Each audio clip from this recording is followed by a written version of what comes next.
player. This year, we had a Veterans Day tournament featuring Smash 64 and Smash for Veterans. Neither of these characters skipped any Smash Brothers games. Due to tournament rules, we could only fit 30 to Smash Brothers characters. Meat Getter had to die in sudden death, so Duck Hunt won and made it to the tournament. Timmy Menard is here to do the recap of the tournament covering the normal bracket, loser's bracket, and final battle. Count yourself lucky not missing any of these fighters. Over to you, Timmy Menard. This year's Veterans Day tournament featured veterans and stages from Smash 64 and Smash 4. Many of you know Mario, Donkey Kong, Link, and Samus by now, right? Mario and Donkey Kong first appeared in the arcades, whereas Link and Samus first appeared on the Famicom Disk System.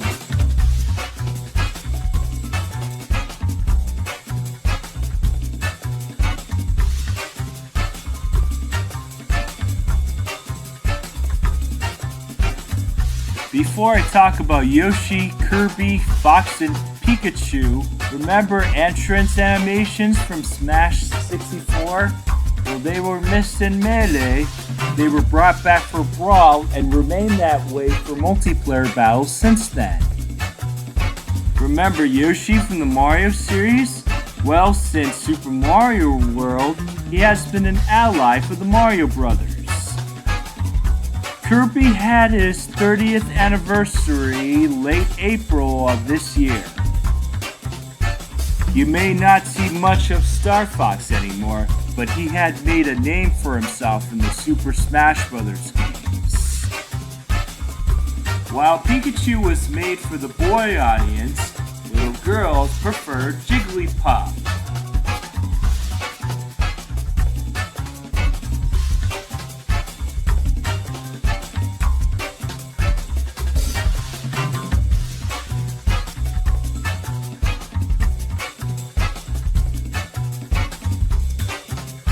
I remember Daisy being second banana queen of gaming, but none of that compares to Mario's timid younger brother.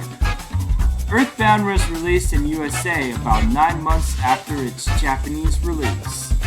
It was Ness's first video game appearance. He hasn't appeared since then prior to the Super Smash Bros. Games.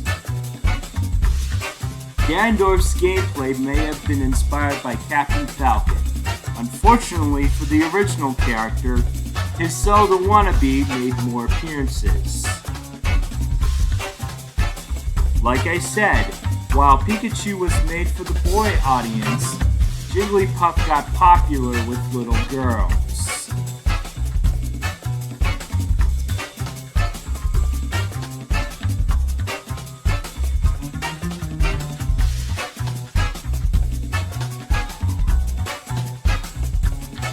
The two Echo Fighters we have for this tournament is Lucina and Dark Pit. Outside being a Rule 63 Marth, there's not much to say about Lucina. Dark Pit is pretty much Pit's shadow clone.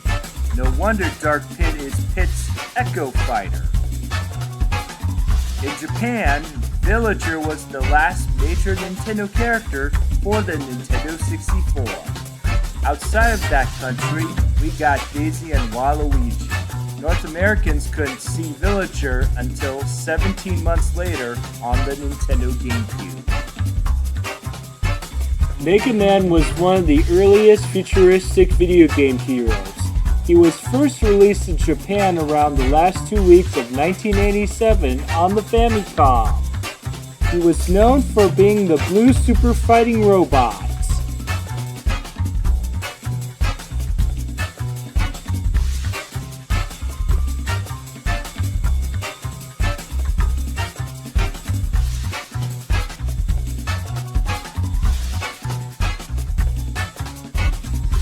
In almost every country, Wii Fit came out shortly before the release of Super Smash Bros. Brawl.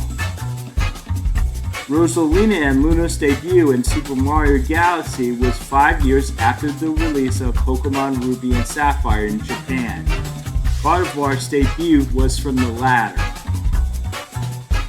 Little Mac first appeared in Punch-Out for the arcade around late 1983 to early 1984. His name wasn't well known until the Punch-Out game's release on the NES. Out of all the Pokemon that have appeared in Smash Bros. At the time of Ultimate's release, no Pokemon from Generation 3 and 5 have been playable.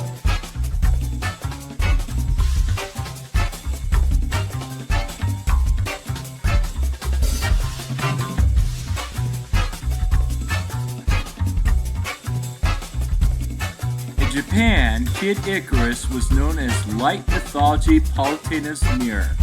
Speaking about that, it was Palutena and Pit's first appearance.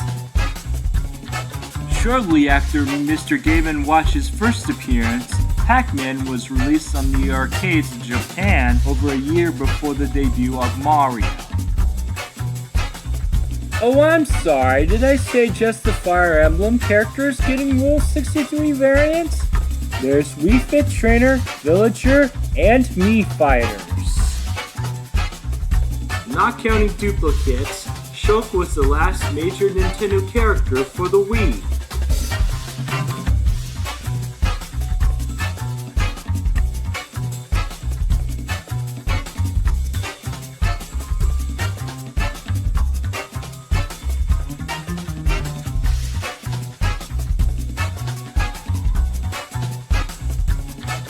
Whatever went wrong with Koopa Kid has been improved with Bowser Jr. Since his debut in Super Mario Sunshine, he's become one of Mario's greatest anti-heroes in video gaming history. The Duck Hunt dog wasn't well known until Super Mario Bros. Merged with Duck Hunt, released around late 1988. Ever since his debut in Street Fighter, released around summer to late 1987, Ryu has become the poster child of Capcom. Out of all the characters in video game history, he has the biggest crossover resume up to date. Out of all the Final Fantasy characters, Cloud has the most playable appearances up to date. Just like Sephiroth after him, Cloud was stuck in Japanese for Smash Bros. Due to Square Enix's stance against non-union actors. Unlike most characters, Cloud gets a special victory theme. It is a Smash Bros. Remix of the Final Fantasy VII victory theme.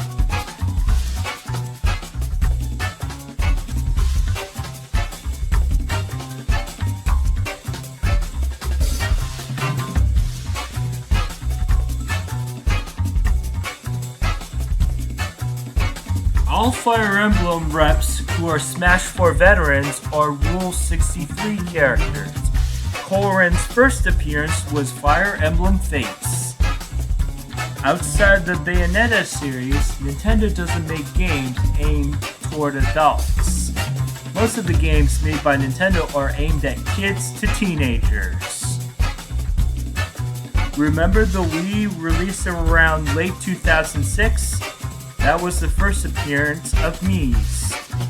Most of the Mii voice actors share at least one character voice in Japanese. Many of the unplayable reps appeared as costumes for Mii Fighters.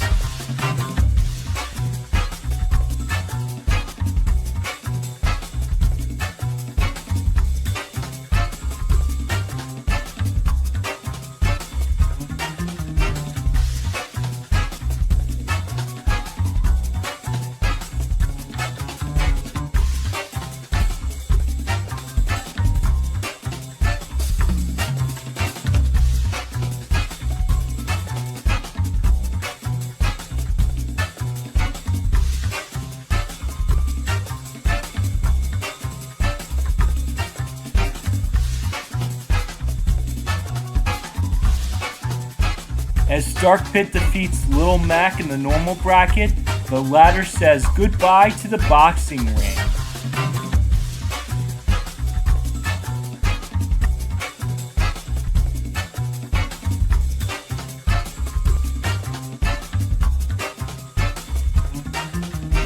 With Dark Pit winning the normal bracket, Cloud is ready to make a comeback in the losers bracket and prevent an Echo Fighter from becoming Veterans Day 2022 champion. For the losers bracket, the tournament was randomized, all characters were done in reverse order, and all Rule 63 characters, minus Lucina, get gender swapped.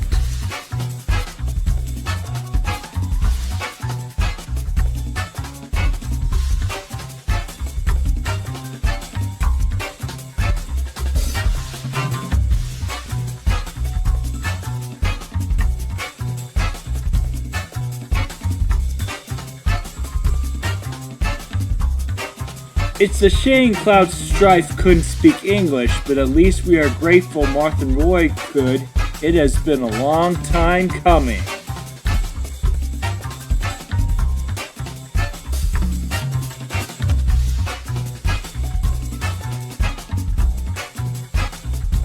Unlike other characters, Cloud got more victory screen time. This is because he gets a victory theme replacing the jazz remix of the character select theme from Smash 64.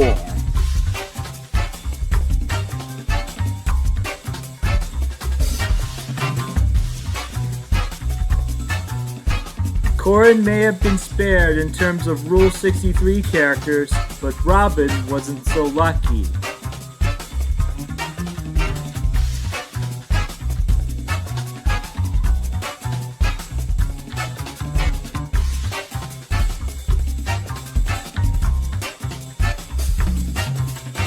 Nato Boy may have won Battle 3 for the losers bracket, but this is as far as he will go.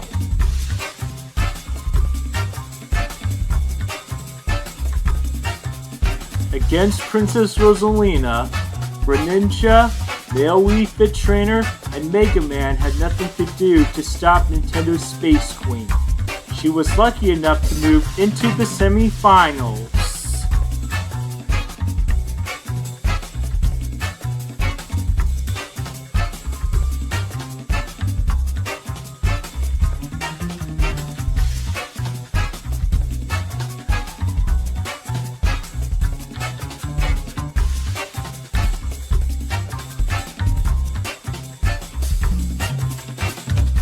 Unlike most Smash 4 veterans that had Rule 63 variants, Lucina was her own character. This is because Marth and Lucina are separate characters. As we can tell, she's pretty much Rule 63 Marth.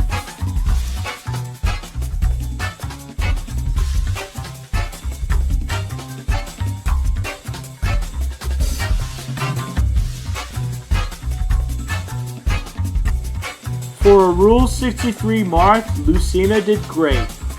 Unfortunately, this is the last victory we will see for a Rule 63 character.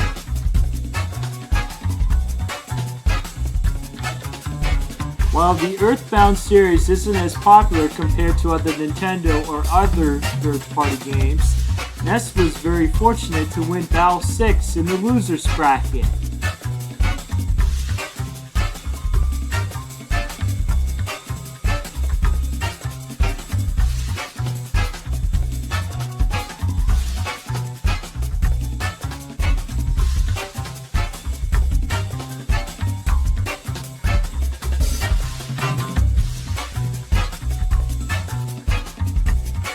Kirby's 30th anniversary outside Japan happened earlier this August.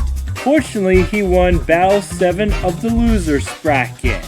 Speaking about battle entrance animations, Brawl was the only game we don't get to see the character's face portrait until they have entered the battlefield.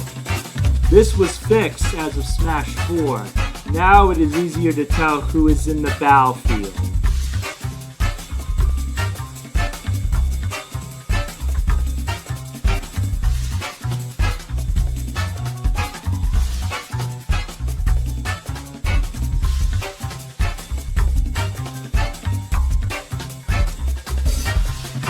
Out of all the veteran fighters, Link has the most changed Smash Brothers entrances. Not only that, he got a Breath of the Wild makeover in this game. His Ocarina of Time Kid counterpart takes the best elements of what he had from Smash 64 to Smash 4. As this is the losers bracket, Mario has decided to wear his NES Open Tournament golf clothing. Unfortunately for Link and Mario, Donkey Kong won the last round 1 battle for the losers bracket. Okay, I admit, Link was so close.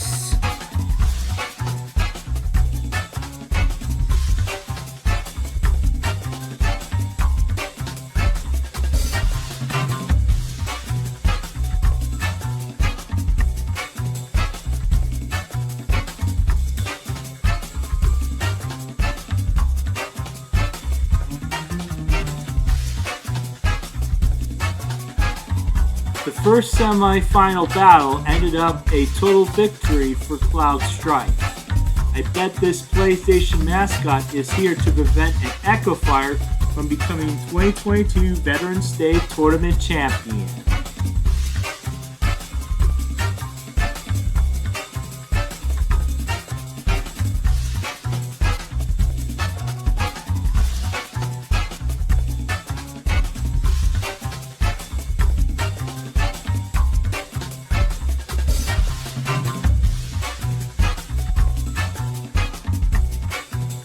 It's a shame we have to say goodbye to Shulk as Rosalina moves into the finals.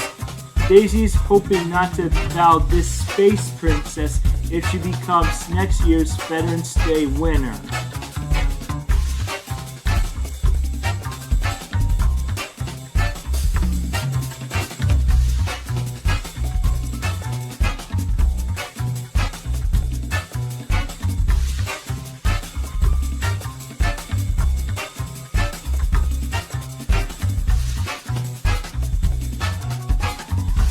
With Ness winning the third semifinal battle in the losers bracket, it was time to say goodbye to Rule 63 characters this year.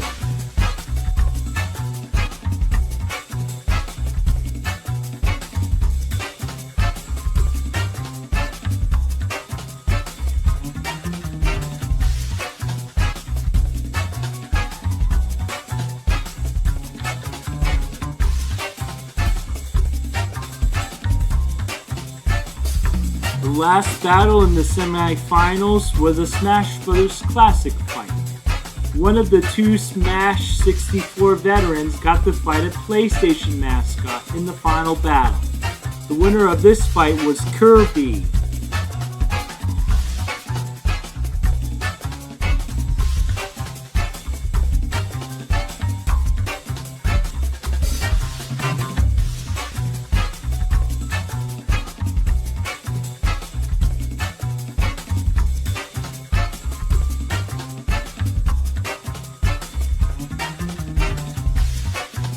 Fortunately for the PlayStation mascot, he has conquered the losers bracket by defeating Rosalina, Ness, and Kirby, taking the second position for the final battle. As it was in the 90s, Sony has mocked Nintendo for focusing on child's play. Prior to the Nintendo Switch, Sony has dominated the portable console video game industry since their PlayStation 2 released in the year 2000. Ending the losers bracket with a bang, Cloud, Rosalina/Luma, Ness, and Kirby are fighting in the Mushroom Kingdom. Well, the Smash 64 version anyway.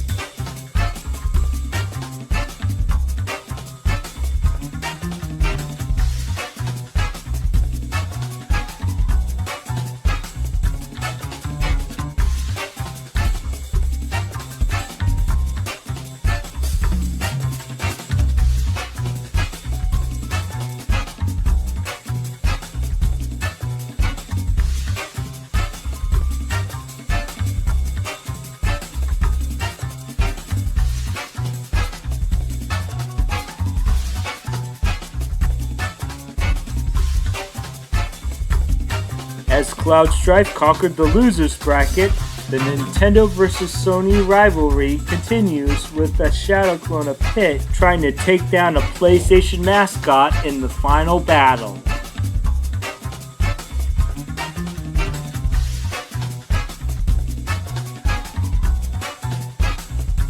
This is it, Nintendo vs. Sony. The biggest console war rivalry since the 2000s ends up with a seminar battle with 999 hit points on a boxing ring Omega stage. Will Nintendo prove that they are the best console manufacturers in the world with Dark Pit's win? Or end up being second fiddle after the former SNES got outsold by the PlayStation with Cloud Strike winning?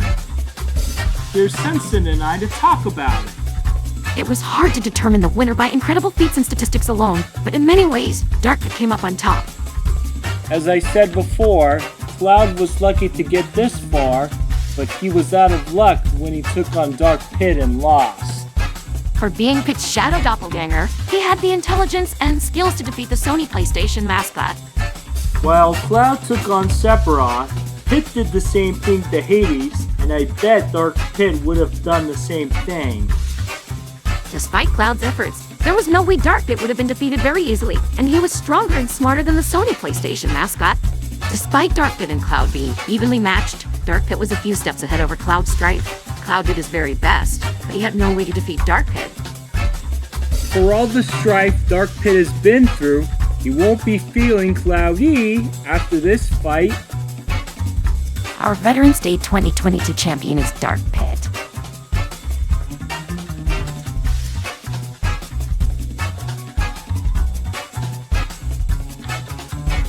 Congratulations to Dark Pit for being the very first Echo Fighter to win a Veterans Day tournament. Smash 4 may have only 2 Echo Fighters, but Dark Pit has become the best of the 2 Echo Fighters. I'm happy to see a Fierce Angel become Veterans Day 2022 champion. Dark Pit may be a shadow clone of Pit, but he is nothing like the original Pit. Back to you, Sunset Shimmer. Thanks, Timmy Menard. I'm sorry your favorite veteran didn't win, but you'll have to respect the hard work Dark Pit has done to win and become champion. I hope you all had a wonderful Veterans Day. Come back next year for the Ultimate Showdown. It will feature stages, characters, and items that have appeared in Super Smash Bros. Ultimate. There will be 5 new Echo Fighters, so watch out! Stay tuned for Timmy Menard's channel 2022 news near the end of this year. It will cover what has happened throughout all of 2022 on Timmy Menard's channel. Reporting live on Timmy Menard's channel, I'm Sunset Shimmer. Thanks for watching.